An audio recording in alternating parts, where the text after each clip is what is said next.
Hello Blazer fans, and welcome to this edition of the Blazersedge.com VideoCast. I'm Dave Deckard from Blazersedge.com. With me, as always, behind that camera is the brain, the most handsome guy ever to wear a top hat for no reason at all. Also, we have our Blazersedge crack production staff, and we are here to answer your questions and have a great time with you today as we find out more about your favorite team, the Portland Trail Blazers. Let's dive right into it with our first question from Dale. He says, "Hey Dave, could you clarify Portland's cap situation this summer? Everybody says it's a lot. How much is a lot?" Well, I'll tell you, Storyteller, one of our fine writers, has done a great job of recapping this on our site. I will link that in the podcast.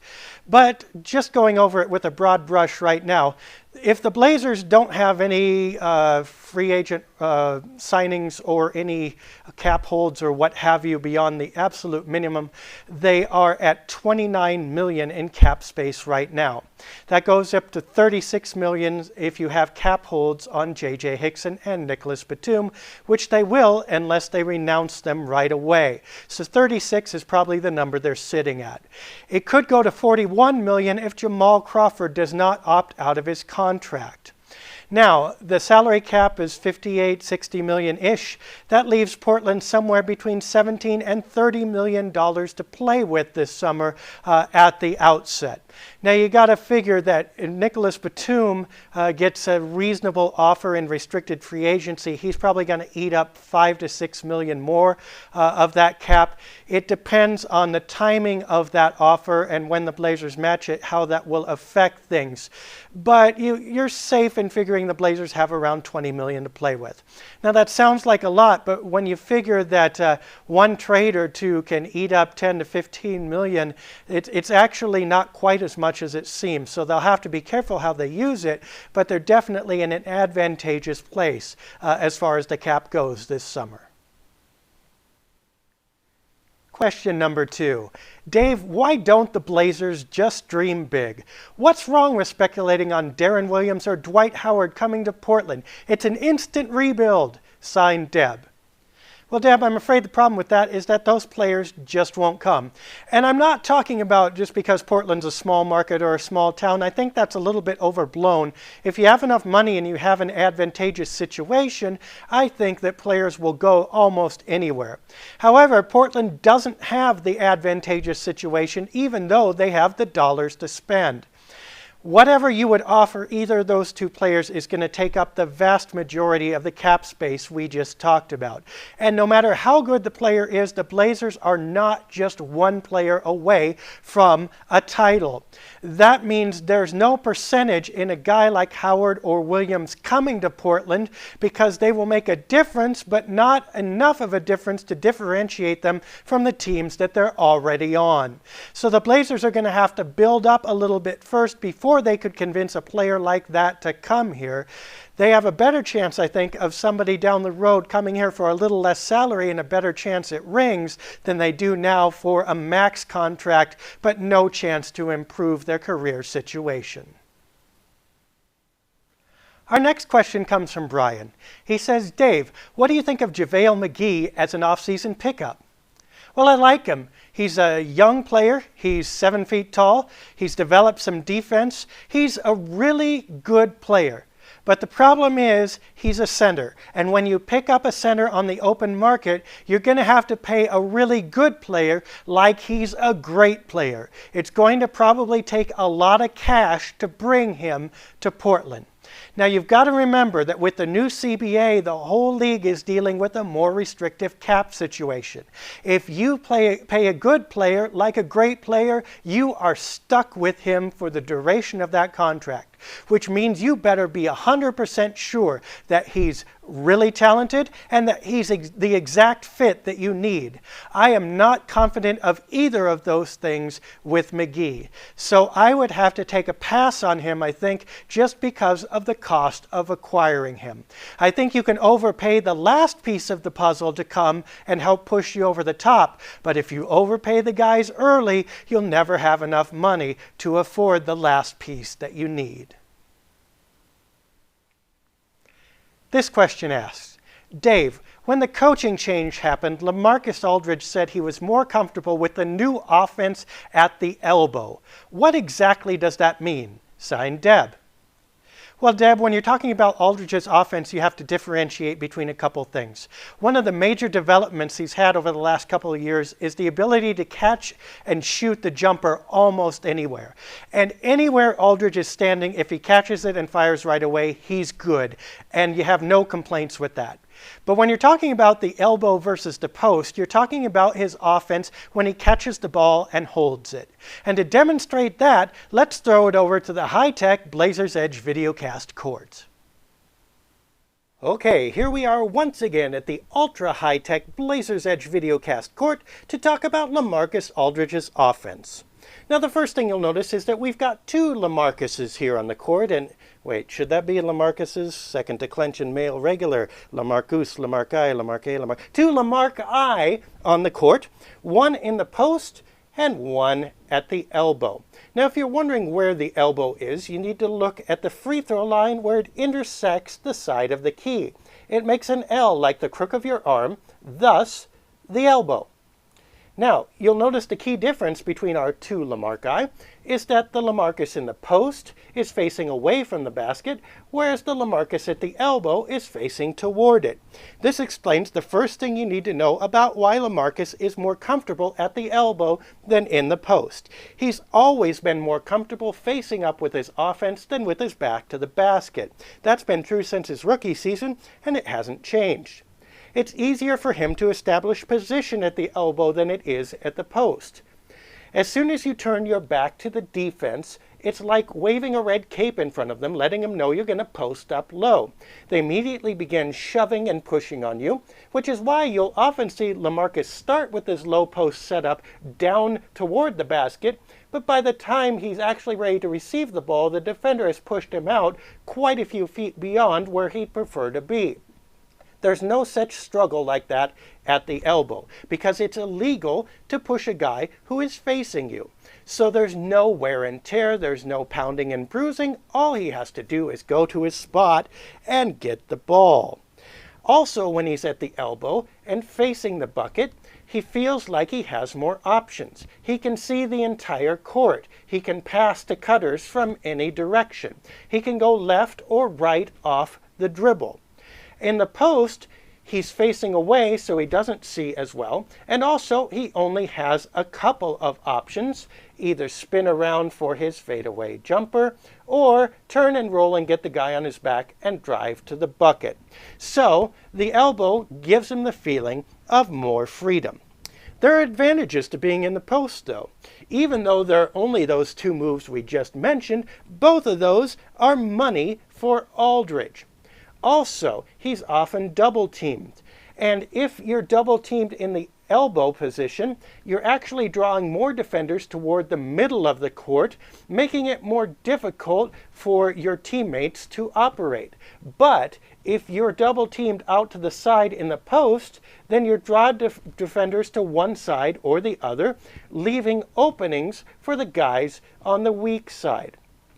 Also, you have to consider, what is Aldridge going to do with the ball in each place? He's not a terribly strong dribbler. Even though it looks like he has more options at the elbow, you'll notice that facing the defender, he has to put his first dribble down right in the guy's hands. Even though it looks like he can go left or right, in practice it's going to be difficult for him to do either. This is doubly so or more if he is double teamed. There's no way he can even get a single forward step against two guys.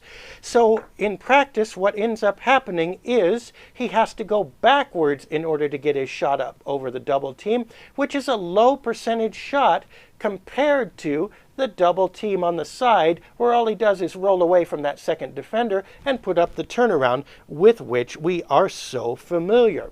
It looks like he has more options at the elbow, but in practice he often ends up more limited than if he has either of his solid two options in the post. Now, which one of these is better? It all depends on the defense and the situation. My guess is that you're going to see LaMarcus continue to operate from both spots. It's probably a higher percentage move to have him in the post more often, but he doesn't like it as much. So unless you get a real hard-nosed coach who doesn't care about keeping his all-star happy, you're going to have Aldridge operate a fair amount of the time up here and facing up. But every time the Blazers really need a bucket, probably you're going to have the coach and his teammates encourage him to go down low where his best moves are. And we're back with a question from Paul. He says, Dave, I think people underestimate the potential of Hasheem Thabeet. The guy's huge and he's only been playing basketball a couple years. He could be Portland's center of the future. Why give up on him now? Well, Paul, I don't think you need to mourn too much for Hasheem. When you're 7 feet tall and you're the number 2 pick in the draft, you get every chance people have to give, and even more. Every team that's ever acquired him has thought the same thing, that this guy is going to be the center that we've dreamed of. It's not worked out for Memphis, it's not worked out for Houston, and it's not working out for Portland. You got to figure that Hasheem is tall, and he's fairly quick up and down the court, but his reflexes are just criminally slow. You're supposed to anticipate rebounds, right? But you see rebounds slipping through his fingers and literally hitting him on the face before he grabs them. That's not a good sign about your playing possibilities in the NBA. In reality, Thabeet shows the difference between you and me and the average NBA player. In any rec league in the universe, he has enough talent and size and athleticism to destroy everybody. The guy would score 100 points and block 50 shots. In the NBA, this guy is probably not going to make it because he's just too slow laterally. He's not quick enough on the reflexes. He shoots every layup as if he's 10 feet away from the hoop. He's just got a host of things wrong, and it doesn't look good for Mr. Thabeet right now. Aubrey writes, Hey Dave, with Portland's GM search entering its 24th month and no relief on the horizon, although rumors are flying everywhere, could you let us know the qualities you think would be most important to Portland's new GM? What differentiates an average general manager from a great one, and how do the Blazers make sure they get the right guy? Well, I'm telling you, Aubrey, it's actually not that difficult. You've heard a lot of things. We interrupt your regularly scheduled videocast for some breaking news. Ladies and gentlemen, I am coming to you from an undisclosed location. Okay, I won't front. I'm inside a closet. But I have to be in this closet because the information in which I am of possession is so earth-shattering that if I were discovered, the least that would happen is that I would lose my videocasting license. And believe me, people have disappeared for much less than this. Folks, Blazersedge.com has discovered that the Portland Trail Blazers, in conjunction with several prominent members of the military-industrial complex, have conspired together to create a technological prototype of Portland's next general manager. And we have it for you right here, breaking, live, and exclusive. It is called the Pocket GM. And there it is. How it works? It's really simple. You type in the name of any player, NBA, college, high school, third grader, doesn't matter. You type in the team, you press a button, and it figures out whether or not that player is a good match for you and your team. Now, I want to show it to you right here. I want to make sure you get a nice, good view of that. We have put in Raymond Felton. Can you see that right there? Raymond Felton and the Blazers. Get a good look. I'm going to hit the button. Test the love. Watch what happens.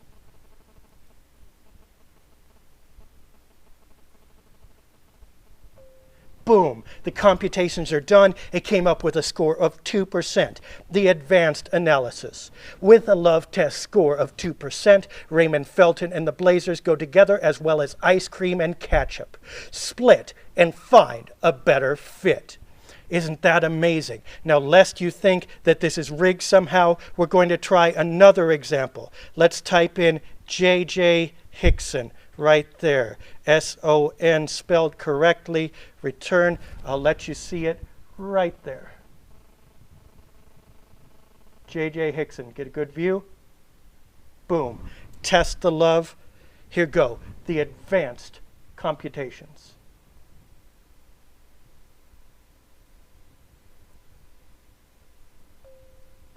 "93%, ladies and gentlemen, the analysis from our Pocket GM. With a love test score of 93%, J.J. Hickson and the Blazers make a scorching couple. They should start the fire and heat things up. That, folks, is downright eerie. You can expect that this will be announced within the next calendar year, but remember, you heard it here first. The Pocket GM and the Portland Trail Blazers brass, it's a match. We're going to return you to your regularly scheduled programming, but in case I don't show up next week, let me say this. Jennifer Conley, you go ahead and publish those pictures of our steamy nights in Borneo in '95. You can't blackmail me anymore, baby. I win. The Blazers can't lose. Our final question of the day comes from Phil. He says, "Hey Dave, I like how you answered the Dwayne Wade Olympics question last week, and now I want to know, what do you think of Dwight Howard refusing to play for his coach, Stan Van Gundy? This guy's run his team through the ringer this year. Why don't his teammates step up, get in his face, correct him, or at least tell him to save it until the season is done? What happened to that team spirit?" Well, you know, Phil, I may be mistaken, but I don't see as much of that going around anymore. I think players view their relationship with each other, with their franchises, and with the league a little differently than they used to. The people saying the sentiment that you're expressing are either media people, or they're ex-players, or they're fans. I think current players see themselves more as independent contractors signed up to work for a franchise. Now, say what you want about Dwight Howard, but he's holding all the cards right now. He has the power. I think they see themselves someday, maybe if they're good enough, having that kind of power as well. And they won't want anybody telling them what decisions to make when it comes to be their turn. It's kind of like winning the lottery. You know, not everybody's going to do it, but as long as you have a chance, you're willing to ride with it and do whatever's necessary to make sure that lottery winner succeeds. So I think that you're not going to see as much of that team camaraderie, so to speak. You're not going to see people calling Dwight Howard to task. His peers are going to say, hey, he needs to make the decisions that he makes. We're going to make the decisions that we make, and everybody's going to go on and be just fine. And that's it for our video cast today. We thank you for your time. Thanks for joining us. We had a great time. Hope you did too. We will see you next week with even more of your questions. Until then, have a great week and go Blazers.